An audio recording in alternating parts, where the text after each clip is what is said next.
Okay, our first application of linear functions is our vehicle braking example. We see that for this example, during braking, the velocity of the vehicle satisfies the linear function v of t is equal to v0 plus a times t, where v of t denotes the velocity measured in meters per second of the vehicle t seconds after the vehicle begins braking. v0 denotes the velocity of the vehicle at the instant time braking begins, and a denotes the constant acceleration measured in meters per second resulting from braking. The velocity is measured to be 35 meters per second after 0.750 seconds of braking and 2.40 meters per second after 1.250 seconds of braking. And then they ask us several questions about this that we'll kind of go through part by part. And so let's just hit into those one at a time. So you'll see here in an engineering paper, I've written up the problem as we would if we were turning it in as a handwritten assignment. We've labeled the problem as the vehicle braking example are given. We've given the function they've given us, what the variables mean, and the given values. And then listed out all the required questions they've asked from us. And then the solution, we'll work through piece by piece and answer those questions. So part A was just asking us to categorize each variable. We've spoken many times about how functions have an independent variable, a dependent variable that changes based on how that independent variable changes. And in particular, here we're talking about a linear function, so we know the other factors that are involved with it are a slope and an intercept. So I'm actually going to go back and look at it in terms of this sheet so that I don't make a mess on my assignment. So this is our function.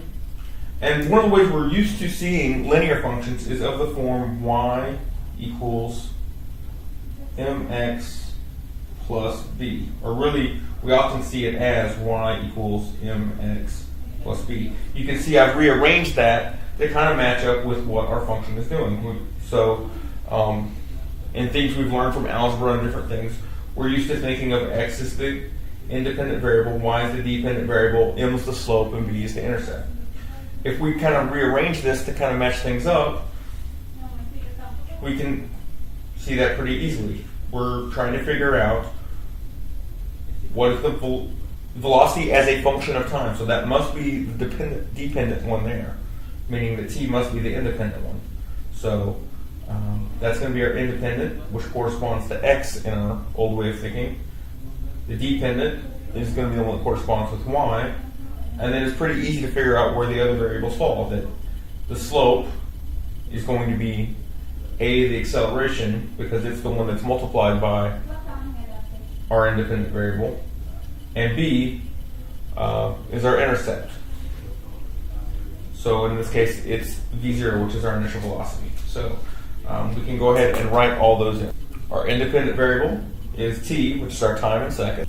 Our dependent variable is v, which is our velocity in meters per second. A is our acceleration, which has units, as they told us, of meters per second. We also could have figured that out by knowing that whenever we multiply acceleration times time, we have to get the units of velocity. So you'll notice if you take meters per second squared, multiplied by seconds, we do get meters per second. Those things have to match up as a matter of dimensional analysis, which we've studied previously. And then our intercept, v0, which is our initial velocity, would also have units of meters per second. And again, the intercept has to have the same units as our dependent variable, velocity, because it's simply the value at time 0. So part B asks us to sketch it, and you may think we don't really have a lot of information to go by yet, but at this point we're not trying to get a complete accurate picture. We just want a sketch to give us an idea of what it looks like, and that'll give us a good way to kind of think things through thoroughly as we go along and make sure that our answers are making sense. The first thing we need to do to start our sketch is to create an axis. And so our axis, we should think about what part of the plane we care about. Well, in this case, we're only worried about things that happen after braking begins. So we're only worried about times that are greater than 0, and we're really not worried about what happens after the vehicle stops. So we're only really concerned about velocities greater than 0. So we can pretty much just draw the first quadrant.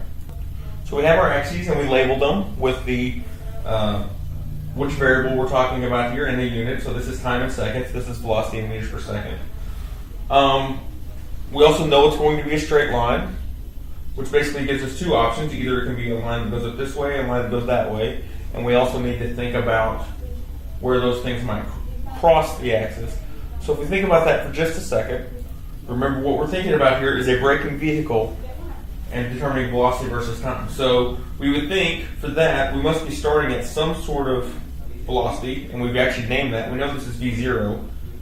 We don't know what that number is, but we know whatever velocity was it started braking, and then since it's braking, it must be actually slowing down. So as time goes on, our velocity must be getting smaller. So it must slope. The slope must be negative in this case, and so the slope is negative, and then at some point it hits 0. So our line should look something like that.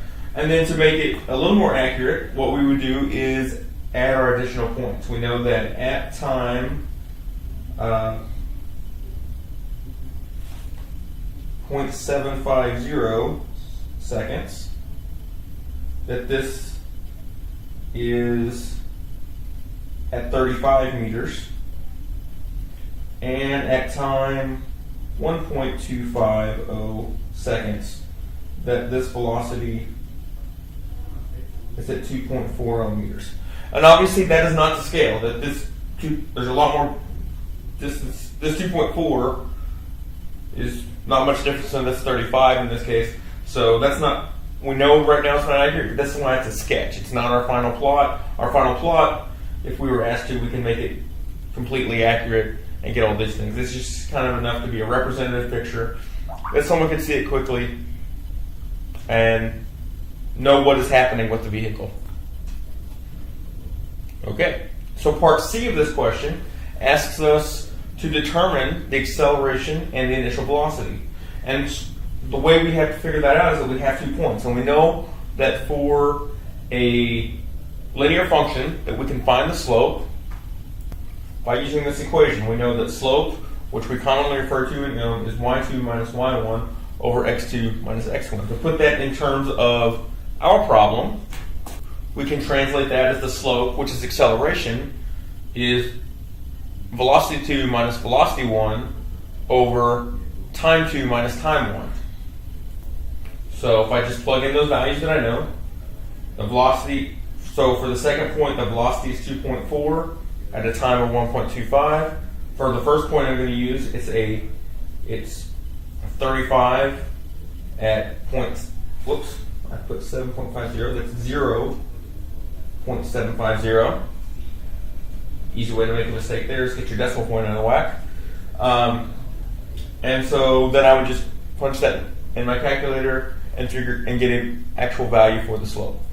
And as I calculate that, you'll see I get exactly negative 65.22. That is 3 significant figures. I'm doing a mixed operations here, so for all rules, having 3 significant figures is correct. The other thing I would need on this are units, and so if we think about units, this is meters per second divided by seconds, so A is going to equal negative 65.2 meters per second squared. If I take meters per second divided by second, and I should double underline that final answer.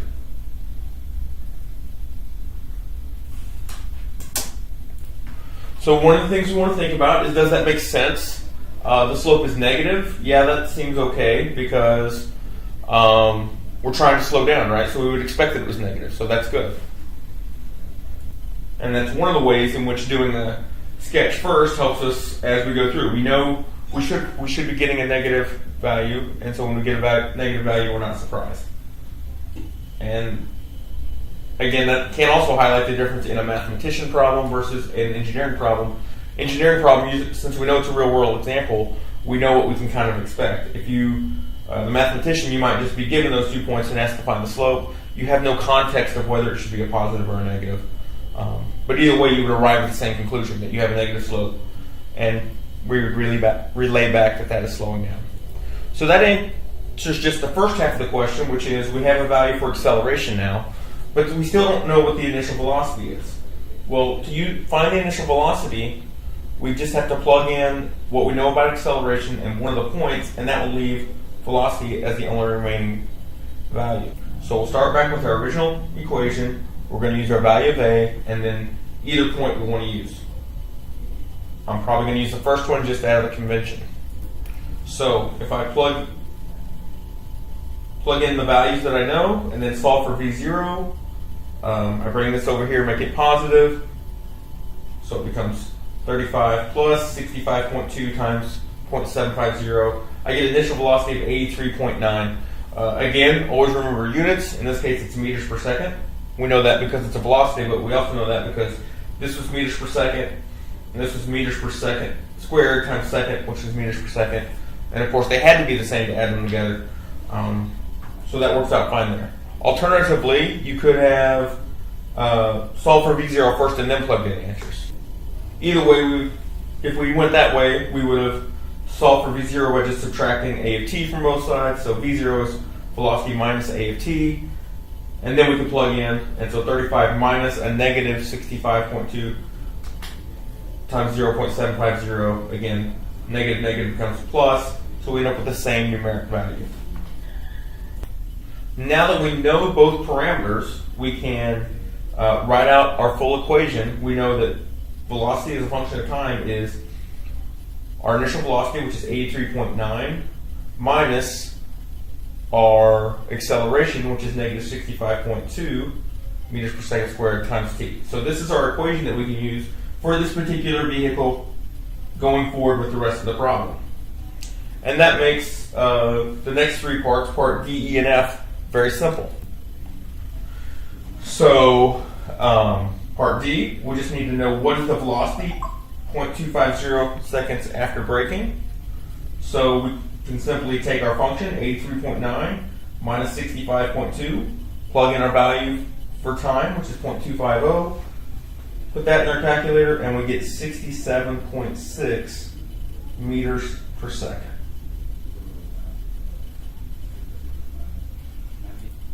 Similarly, for part E, we're needing to find the velocity at 1.100 seconds.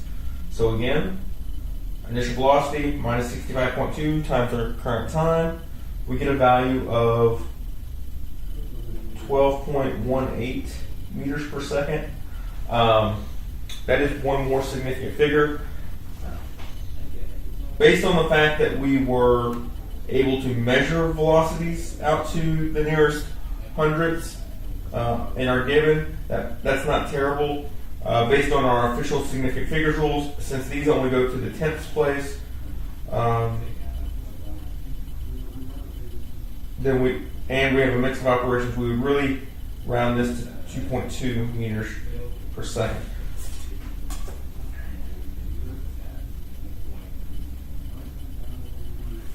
But again, an argument could be made, and in other classes they could possibly say, well, we obviously have the ability to measure out to the hundredths place, and so reporting them to the hundredths place would be an acceptable choice.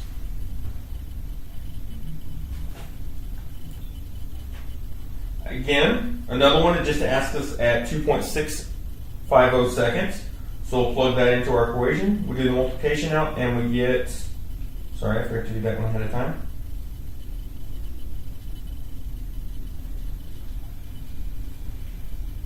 Negative 88.88 meters per second. And so that would be our velocity there using the formula.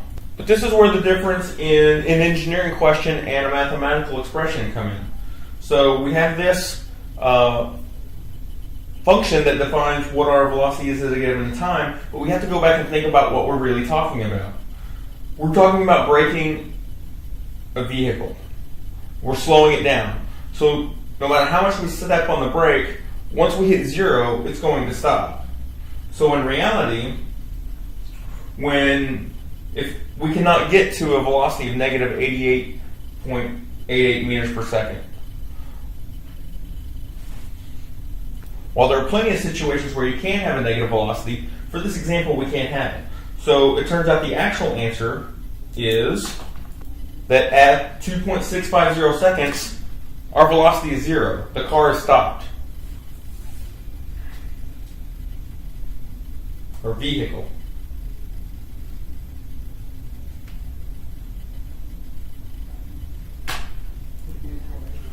Part G asks us again, so then when was the vehicle's velocity 15 meters per second? So again, kind of two different ways you can split this depending on how you like to work things. You can either plug in the values and then solve for t, or you can solve for t and then plug in the values.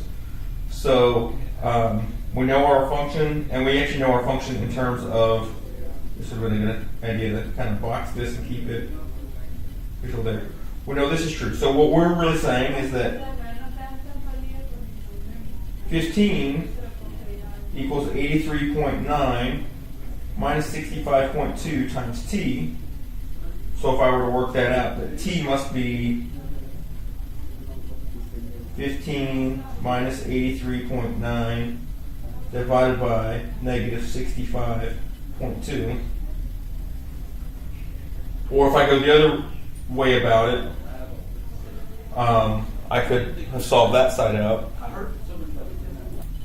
I would have taken the v0, the velocity, subtracted v0, and then divided by a to get t by itself. And then when I plug in the numbers, of course I get to the same spot. And then I just need a value for that. And either way, I plug it in at the same time. I get 1.06 seconds. What I actually get is let me write it in blue. I actually get 1.056 seconds. But in terms of rounding, because it's a mixed operation, I would go ahead and round to 3 significant figures, so 1.06 is the appropriate number of significant figures on there. And of course, always include units.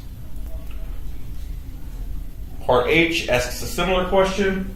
It wants to know when with a velocity 5 meters per second. So again, I can just use that I solve for t.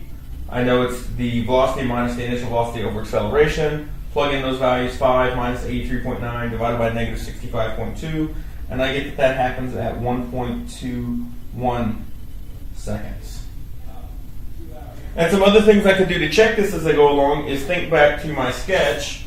If I look back at my sketch, I know at 1.25 it's 2.4, so just a little bit before that at 1.21, the idea that it's 5 is really close. And I should have been doing that with my other points as well. It's kind of looking at my picture to make sure they made sense as we went through. All right, so we mentioned earlier that we knew after 2.65 seconds of braking, when we did part F, that at some point it had stopped. And so part I asks, well, when did that happen? And so we need to find when did the velocity equal 0. And so the way we do that, again, we know given a velocity to try to figure out the time, this is our function. And if the velocity is 0, we really have 0 minus v0 over a. So it's just the negative of the initial velocity divided by the acceleration. And that value is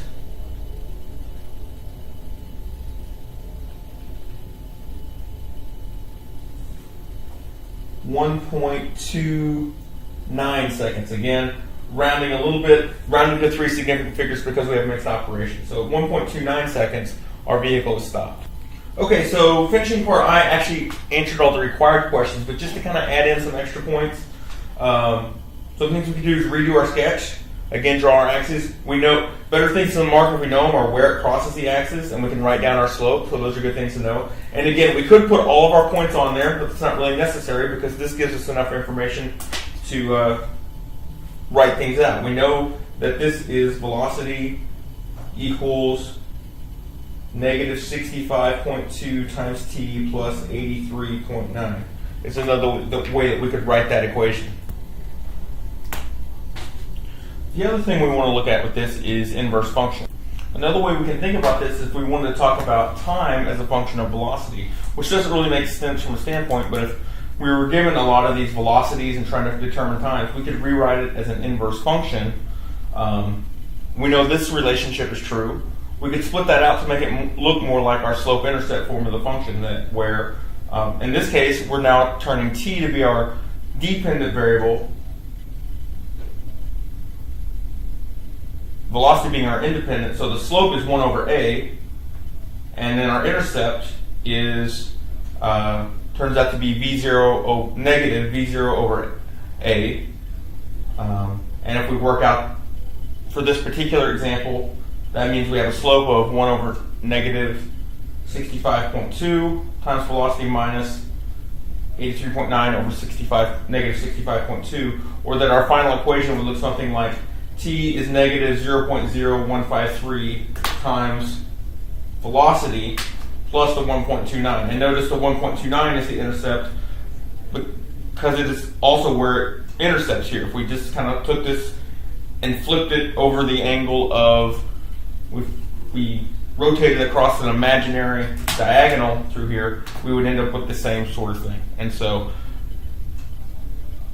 you'll see many times where they want to find inverse functions, and that's the way we can do it with this problem.